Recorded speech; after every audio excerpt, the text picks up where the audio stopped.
TOS is a VR climbing platformer where you play as an ape, and is also the first game I've seen that's included emojis in the game title. I got to play the alpha, and here are my thoughts on the game so far.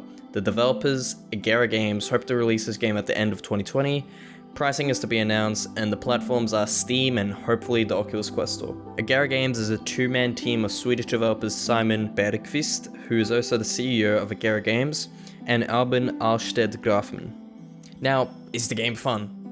Yeah, it's a pretty good ride, but a pretty short one at that. I completed the game in a little over an hour.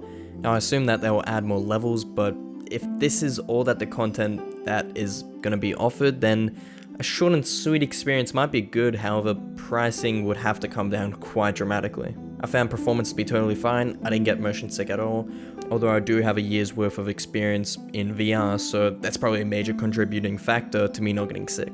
Now, there are 5 chapters with a total of 17 normal levels and 3 physics-based experimental levels. Now, the first 10-ish levels, a baby without arms could beat, but then it slowly ramps up to more interesting and difficult levels.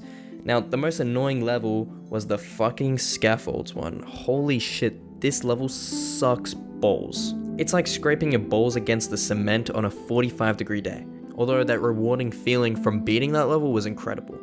Now, the starting levels are way too easy, like way too easy. I can understand maybe the first 3, but like the first 10 are really easy. I feel like that they should increase the difficulty on the first few levels. One thing that was disappointing was that the last normal level was a lot easier than even the third last level. So one thing developers can work on is that there isn't any difficulty spikes. See, this is what the difficulty curve of a game should look like. This is what the difficulty curve of this game looks like. The graphics are quite disappointing, and it looks like a VR game from 2016. Now, I'm not putting it heavily against them, as number 1, it's a 2-man team, and number 2, it's an alpha, so I'm not expecting some graphical masterpiece, but I do hope that they make the game prettier by time of release. The devs have shown some screenshots of concept art and different times of days. I hope they do something similar to Half-Life 2, where as you progress through the chapters, the time of day changes. This would make the chapters more memorable and more interesting. One major issue I had is that there isn't any rotation to the game, which is a must-have in my opinion, just so that I could orientate myself to where I'm facing compared to where I am facing in real life. At minimum, an orient button where it orients where you're looking to the game world is a must, but I'd like to see some smooth and snap rotation in the game. The most important thing they should add is honestly the ability to grip onto 2 things at the same time.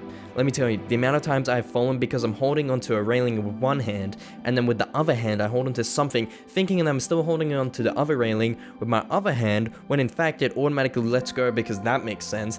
Then I let go of the railing I just grabbed because I want to change it to somewhere else, and oh, I fall. So please, allow us to grip onto 2 things at the same time, devs. The level creators so that the community can create content I think is a must, and I feel like that's what's going to keep this game alive after players have beat all the levels. There is around 1 hour of content right now, and they plan to release it by the end of the year, so I hope that they can add quite a bit more content to the game.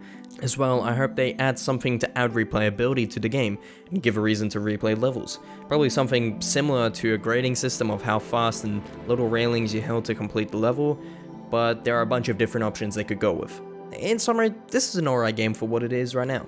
All they need to improve is the graphics, improve the difficulty curve, add more levels and content, add replayability, add the ability to grip onto 2 things at the same time, add rotation to the game, add a level creator, and I think you would have a solid product. I've included the Steam store page and the website in the description, and that's all to it. I'm excited to see where this game leads to and how it will be once it's fully released.